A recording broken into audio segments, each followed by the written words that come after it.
வணக்கம், நான் உங்கள் Shardeena. Welcome back to Shardeena's kitchen. இன்றைக்கி நம்ம எங்கே இருக்குன்னா மதுரையில் இருக்காங்க. இன்றைக்கி நம்ம பார்க்க போகிற ரெசிபி என்ன கேட்டிங்கன்னா, மதுரை மீனாட்சி அம்மன் கோவிலில் பண்ணுற கல்கண்டு சாதம். இந்த கல்கண்டு சாதம் அந்தளவுக்கு அருமையான ஒரு ரெசிபி. இது எப்படி பண்ணுறது பார்க்கலாம். கல்கண்டு சாதமே ஸ்பெஷல் தான் சார். ஸ்பெஷல் நைவேத்தியம் கல்கண்டு சாதம். சக்கரை பொங்கல், புளியோதரை, லெமன் சாதம், தயிர் சாதம் இதெல்லாம் வந்து யூஸ்ஃபுல்லாக உள்ளது. ரொம்ப மகா நைவேத்தியம்னா கல்கண்டு சாதமும் மது வர்க்கம்னு ஒன்று இருக்குது, அதுவும் போட சொல்லுவாங்க. இதில் எந்த அளவுக்கு அரிசி போடுறோம், எந்த அளவுக்கு கல்கண்டு போடுறோம், எந்த அளவுக்கு முந்திரி பருப்பு, நெய் எந்த இடத்துல போட்டால் கரெக்டாக இருக்குன்னு சொல்லிட்டு இந்த மாதிரி ஸ்டெப் பை ஸ்டெப்பாக நம்ம கேட்டு தெரிஞ்சுக்க போகிறோம். இந்த கல்கண்டு சாதம் பண்ண போகிறவங்க யாரு கேட்டால் திரு கிருஷ்ணன் சார். கடைசியாக புளியோதரை, மதுரை மீனாட்சி அம்மன் கோயிலில் பண்ணுற புளியோதரை, அதுக்கப்புறம் கோவில் சக்கரை பொங்கல், கத்திரிக்காய் சாதம், இந்த மாதிரி ரெசிபிலாம் பார்த்தோம்ல. இதை தொடர்ந்து இன்றைக்கி நம்ம பார்க்க போகிற ரெசிபி என்ன கேட்டால் இந்த கல்கண்டு சாதம். நான் மதுரை மீனாட்சி அம்மன் கோயில் உள்ள எனக்கு கூப்பிட்டு போனீங்க. அங்கே போனேன், புளியோதரை நீங்கள் எப்படி பண்ணுறீங்களோ அது மாதிரி இந்த கல்கண்டு சாதம் தி பெஸ்ட், நீங்கள் நல்லா பண்ணுவீங்க சொல்லி சொன்னாங்க. இந்த கல்கண்டு சாதம் அதாவது பொங்கல் மாதிரி தான் இருக்கும்ல இது? ஆமாம், நல்லா குழஞ்சி அரிசியே தெரியாமல், உருவமே தெரியாமல் நல்லா குழச்சி அதுக்கு மேலே 1க்கு 4 கல்கண்டு போட்டு சரி ஓகே நல்லா அது கெட்டியாகிற வரைக்கும் பண்ணிவிட்டு ஓகே அப்புறமா முந்திரி பருப்பு, சாரப்பருப்பு, ஓகே பாதாம் பருப்பு இதெல்லாம் வறுத்து போடணும். அதில் போட்டு தான் ஓகே ஆமாம் ஏலக்காய் பொடி போட்டு இறக்கினா கல்கண்டு சாதம். இந்த ரெசிபி நம்ம எப்படி பண்ணுறது பார்க்க போயிடலாம். நம்ம தொடர்ந்து நம்ம என்ன மாதிரி ரெசிபி நம்ம பார்க்க போகிறோம். இப்போ கல்கண்டு சாதம், அதுக்கடுத்து கும்பாபிஷேகத்தை அன்னைக்கு பண்ணுற மகா நைவேத்தியம் வந்து மதுவர்க்கம்.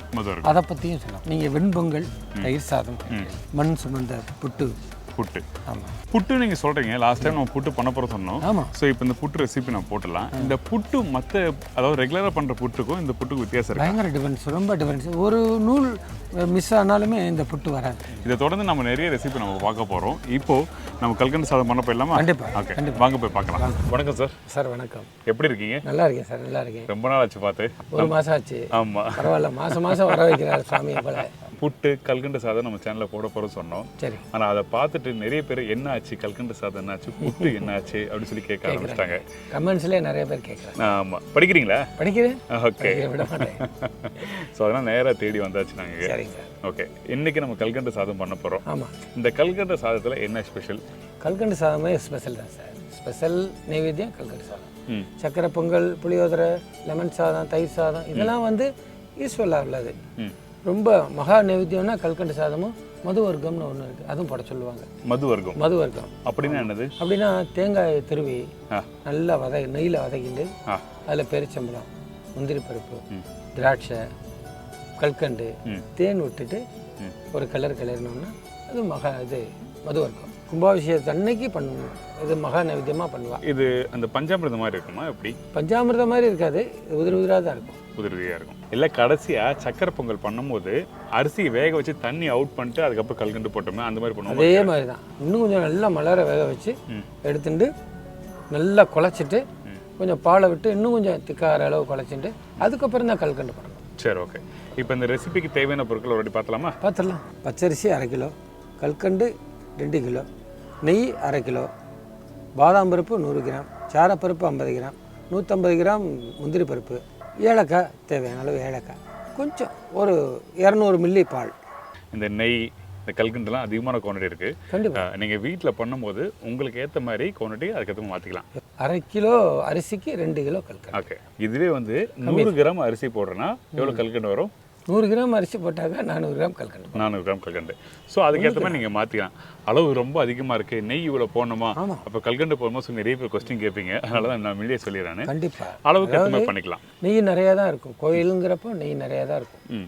எப்போவுமே நெய்வேத்தியம் இந்த கையில் கொடுத்தோம்னா இங்கே கொடுத்தா இந்த இடத்துல சொட்டணும். இது வந்து அந்த காலத்தில் புராண காலத்திலேயே சொன்னது.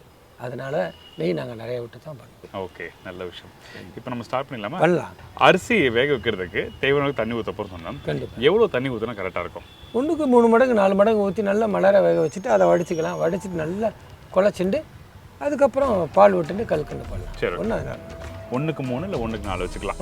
சும்மா நல்லா மலர வேகட்டும். தண்ணி கொஞ்சம் கூட போகிறதுனால ஒன்றும் இல்லை. போதும். ஓகே, போதும். இப்போ அடுப்பை பற்ற வச்சுக்கோம். ஓகே. நீங்கள் வீட்டில் பண்ணும்போது அரிசியை வந்து நல்லா வாஷ் பண்ணிவிட்டு அதுக்கப்புறம் ஊற வைக்க வேண்டிய அவசியம் இல்லை, டேரெக்டாக தண்ணியில் போட்டுடலாம்.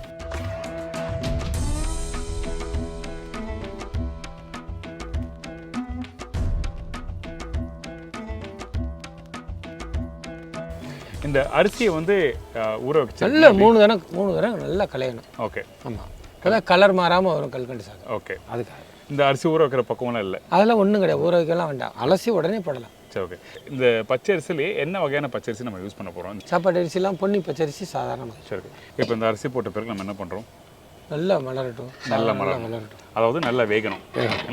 தண்ணி எக்ஸஸாக இருந்ததுன்னா நம்ம லைட்டாக வடிகட்ட ஆரம்பிச்சிடலாம். ஆமாம், ஓகே. இந்த கத்திரிக்காய் சாதமும் சக்கரை பொங்கல் பண்ணும்போது கல்கண்டு சாதம் சாப்பிட்டு பாருங்க, நீங்கள் பண்ணியிருக்கேன்னு சொல்லி சொன்னீங்க. சாப்பிட்டு பார்த்தா அந்தளவுக்கு அருமையாக இருந்தது. நான் அன்னிலேருந்து பிடிச்சிட்டேன் கல்கண்டு சாதம் நம்ம போட்டே ஆகணும்னு சொல்லிட்டு. கண்டிப்பாக இது ஸ்பெஷல் நைவேத்தியம் தான், ரொம்ப காஸ்ட்லி தான். ஓகே, கொஞ்சம் காஸ்ட் இன்வால்வ் அதிகம். இந்த கல்கண்டு சாதம் எத்தனை வருஷமாக நீங்கள் பண்ணுறீங்க? ரொம்ப வருஷம் பண்ணுறேன். எங்கள் அப்பா பண்ணுவாங்க, இங்கேயும் வந்து பார்த்துட்டேன். ஓகே. ஸோ அப்பா கிட்டேருந்து அப்புறம் இங்கேயும் வந்து ஒர்க் பண்ணும்போது கண்டிப்பாக பண்ணுறீங்க. இந்த கல்கண்டு சாதம் அம்மன் கோயிலில் மட்டும்தான் பண்ணுவாங்களா? எல்லா மற்ற கோயிலையும் பண்ணுவாங்க? எல்லா கோயிலும், எல்லா கோயிலும் இதே மெத்தட் தான். இதே மெத்தட் தான். இப்போ இந்த சாதம் வேகிறதுக்கு 1 நேரம் ஆகும்? கிட்டத்தட்ட 20 நிமிஷம். 20 நிமிஷம் ஆகிடும். நல்லா வேகட்டும். ஓகே, நீங்கள் சொல்லுங்கள், எப்போ உங்களுக்கு கல்யாணம் ஆச்சு? கிட்டத்தட்ட ஒரு 25 வருஷம் ஆச்சு கல்யாணம் ஆகி. ஆமாம், எனக்கு 29 வயசில் கல்யாணம். இப்போ என் பையனுக்கு வந்து 22 வயசாச்சு. சார், அன்றைக்கி பார்த்தேன், அவரை பார்த்தா உங்கள் பையன் மாதிரியே தெரியல, உங்களுக்கு சின்ன வயசு மாதிரி தான் தெரியுது. இவ்வளோ பேர் வயசில் நாங்கள் ஒரு பிள்ளைங்கிறதுனால நான் அவரை கொஞ்சம் ஊட்டச்சத்து கூட தான் கொடுத்து வளர்த்தோம். அதனால் கொஞ்சம் நல்ல திடமாக இருக்கார்.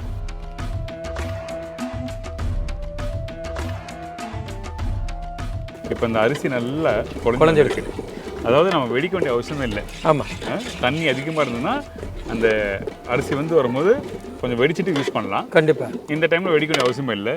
இந்த கரெக்டாக நம்ம வச்ச குவான்டிட்டி தண்ணிக்கு வந்து இந்த அரிசி நல்லா மேஷ் ஆகி வந்திருக்கு பாருங்க. இப்போது இந்த மாதிரி அரிசி வந்து மேஷ் ஆகாமல் கல்கண்டு போட்டால் என்ன ஆகும்? கல்கண்டு போட்டால் அப்படி இப்படி இருக்கும். கல்கண்டு போட்டோன்னா அதுக்கப்புறம் வந்து அந்த அரிசிங்க வேகாது. ரைட். அந்த இனிப்பு சம்மந்தப்பட்ட எந்த ஒரு பொருளும் வந்து வேகிறதுக்கு முன்னாடி போட்டோன்னா வேகாது. ரைட். ஓகே. தண்ணி இருந்தால் வடிச்சிட வேண்டியது, தண்ணியிலேயே அப்படியே கிண்டிட வேண்டியது. நல்ல விஷயம். ஆமாம், இந்த மாதிரி கண்டியில் நல்லா மேஷ் பண்ணுமா? ஆமாம், அதாவது பாத்திரத்தில் சைட் பை சைடு நல்லா மேஷ் பண்ண ஆரம்பிக்கலாம். அரிசி உருவமே தெரியாமல். ஓகே. இப்போ அரிசி நல்லா மேஷ் ஆகி வரணும்னா இப்போ நம்ம அடுத்து நான் ஊற்ற போகிறோம் பால் விடுறோம். பால். ஓகே.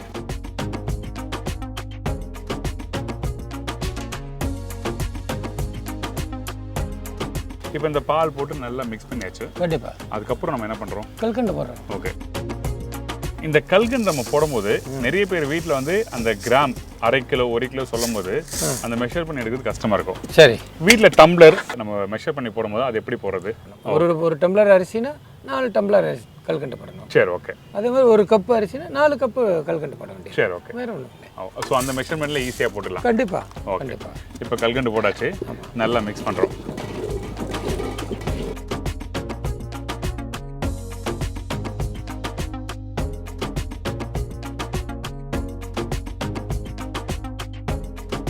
கல்கண்டு அரிசி நல்லா ஒன்று சேர்ந்து மசிஞ்சு ஒன்று சேர்ந்து இப்போ ஆடை வர ஆரம்பிச்சிருது.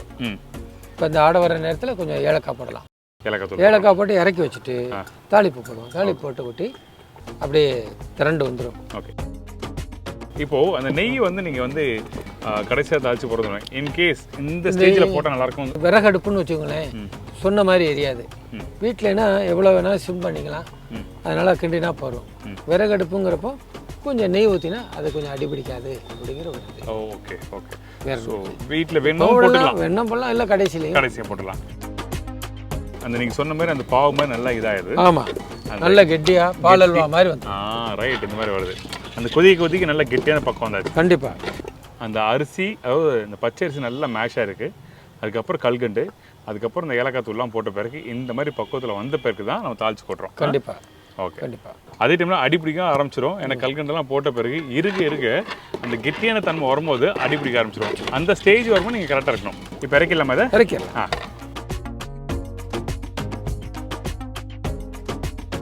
தாளிப்புக்கு நெய் விடலாம். சரி, ஓகே. எந்த பருப்பு ஃபர்ஸ்ட் நம்ம போட போகிறோம்? இப்போ 3மே போடலாம். இந்த பாதாம் பருப்பு ஏன் உடச்சி வச்சுருக்கோன்னா, முழுசாக இருந்தால் பெரியவங்க வாய்க்கு போனால் மென்று சாப்பிட்றது கஷ்டமாக இருக்கும். கொஞ்சம் தூளாகவும் எல்லா இதுலேயும் இருந்தால் நல்லா சாப்பிட்றது. அதை உடச்சி வச்ச மாதிரி ஒன்றும் பாதி அப்படி இருந்தால் கொஞ்சம் ஈஸியாக 1-2 இருந்தால் சாப்பிட்றதுக்கு கொஞ்சம் நல்ல விஷயம். முந்திரி பருப்பு போட்டுருவோம். சரி, ஓகே. இதோட வந்து பாதாம் பருப்பு.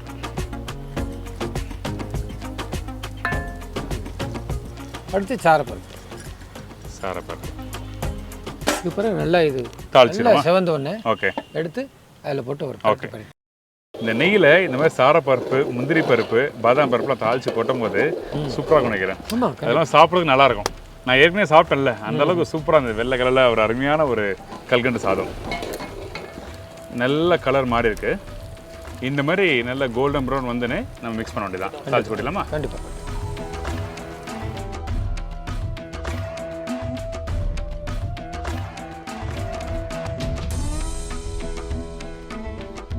அடடா, கொஞ்சம் லூஸாக இருந்த மாதிரி இருந்தது. நேரம் கொஞ்சம் கெட்டி ஆகுது. இன்னும் கொஞ்சம் நேரம் கழிச்சு பாருங்களேன், பால் அல்வா மாதிரி. Super super super. இதுக்கப்புறம் நம்ம ஒரு பாத்திரத்தில் எடுத்து வைக்கணும். அவ்வளோதான். அந்த இதில் எடுத்து வச்சாலே ஆறிடும். ஓகே. இந்த கல்கண்டு சாதம் ரெடி ஆகிடுச்சு. இங்கே பாருங்கள், பருப்பு, அதுக்கப்புறம் பாதாம் பருப்பு, முந்திரி பருப்பு, இந்த 3 பருப்பு போட்ட பிறகு இந்த மாதிரி ஒரு பார்க்குறதுக்கு சூப்பராக வந்திருக்கு. எனக்கு பொறுமை இல்லை, இந்த கல்கண்டு சாதம் நான் டேஸ்ட் பண்ணி ஆகணும். கண்டிப்பாக. அதனால் சூடாக இருக்குமே, பரவாயில்லையா? பரவாயில்ல. சூப்பர். கோயில் பிரசாதம் சூடாக சாப்பிட்டா தான் நல்லா இருக்குன்னு சொல்லுவாங்க. கண்டிப்பாக. சரி.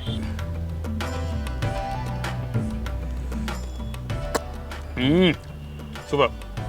அந்த இனிப்பு அதிகமாகவே தெரியல, கரெக்டான அளவில் பண்ணியிருக்கீங்க. நெய், அதுக்கப்புறம் அந்த பருப்புலாம் போட்டுன்னு சூப்பராக இருக்குது. இந்த நெய் நிறைய ஊற்றினதுனால கொஞ்சம் இனிப்பாக எடுத்துரும். ஆனால் எனக்கு கரெக்டாக இருக்குது. இன்னும் கொஞ்சம்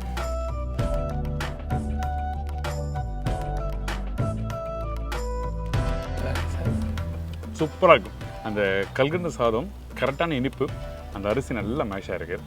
அப்புறம் நெய், பருப்பு எல்லாமே போட்டிருக்கோம். ரொம்ப சிம்பிள் ரெசிபி தான், கண்டிப்பாக ட்ரை பண்ணி பாருங்கள். ஆனால் நீங்கள் வீட்டில் பண்ணும்போது முக்கியமாக வந்து கவனிக்க விஷயம்னா, அந்த அரிசி வந்து எப்படி நல்லா மேஷ் பண்ணி குக் பண்ணுறோம், அதுக்கப்புறம் அந்த கல்கண்டு போடணும். அந்த கல்கண்டு போட்ட பிறகு நல்லா மேஷ் ஆகி அந்த உருண்டு வரணும், ரைட்டா? ஆமாம். அதுக்கு பிறகு தான் அந்த நெய், ஏலக்காய் தூள் எல்லாமே போடுறோம். ஸோ இந்த மாதிரி பண்ணணும். நம்ம வீட்டில் பண்ணும்போது ஏலக்காய் தூள் போடலாமா? போடலாம், நமக்கு தானே சாப்பிட போகிறோம். சரி, அதனால ஒன்றும் இல்லை. இப்போ நம்ம ப்ரெசன்டேஷன் பண்ணுறோங்கிறனால தட்டி போட்டோம். ஏலக்காய் தூள் ஆக்கணும்னா கொஞ்சம் கலர் மாறும். ஓகே. அந்த உள்ளே இருக்கிற அந்த கருப்பு அந்த விதை இருக்கு இல்லைங்களா, அது வந்து என்ன ஆகும்னா நைஸாகி கருப்பாக்கிடும். அதுக்காக தட்டி போட்டோம், அதே வாசனை கொடுத்துருவாங்க. சரி, ஓகே. இன்னைக்கு ஒரு அருமையான ஸ்டைலில் இந்த கல்கண்டு சாதம் எப்படி பண்ணி சொல்லி கொடுத்துருக்கீங்க. கண்டிப்பாக. கடைசியாக வந்து நம்ம வந்து அந்த கத்திரிக்காய் சாதம், புளியோதரை, சாம்பார் சாதம்லாம் நம்ம செஞ்சோம். நிறைய பேர் வீட்டில் ட்ரை பண்ணி பார்த்தாங்க. ஒரு சின்ன மிஸ்டேக் பண்ணிட்டேன். அது என்ன கேட்டிங்கன்னா, கடைசியாக வந்து இந்த சாம்பார் சாதம் பண்ணும்போது சின்ன வெங்காயம் போட்டோம். அந்த சின்ன வெங்காயம் நம்ம டேஸ்ட்டுக்காக போடுறோம் அப்படி சொல்லி தான் மென்ஷன் பண்ணார். எடிட்டிங்கில் நான் மிஸ் பண்ணிட்டேன். அதாவது கோயிலில் பண்ணும்போது வந்து அந்த சாம்பார் சாதத்தில் வந்து வெங்காயம் போட மாட்டேன்னு சொல்லி மென்ஷன் பண்ணார். அதை பை மிஸ்டேக்காக போட்டேன். Really sorry. என்கிட்டயும் சொன்னார், திருப்பி நாங்கள் கமெண்ட்ஸில் போட்டோம், சாரும் கமெண்ட்ஸில் திருப்பியும் போட்டாங்க. சாரி. நல்ல விஷயம். அந்த புளி காய்ச்சல் நிறைய பேர் கேட்டு வராங்க. திருப்பி வந்து இந்த புளி காய்ச்சல் இப்போ யாராவது கேட்டு வந்தாங்கன்னா இப்போ தரீங்களா? கொடுக்குறோம். 98 427 12 857 95 97 46 31 26. ஓகே. அருமையான கல்கண்டு சாதம் பண்ணி கொடுத்துருக்கேன். ரொம்ப நன்றி. தேங்க்யூ. அந்த புளி காய்ச்சல் உங்களுக்கு வேணால் இந்த நம்பருக்கு காண்டாக்ட் பண்ணலாம், அதாவது சார் கொடுத்த நம்பருக்கு. இதே மாதிரி இன்னொரு நாள் இன்னொரு சூப்பர் பிரசாதத்தோடு சந்திக்கிறேன். நன்றி, வணக்கம். See you. Bye. Take care.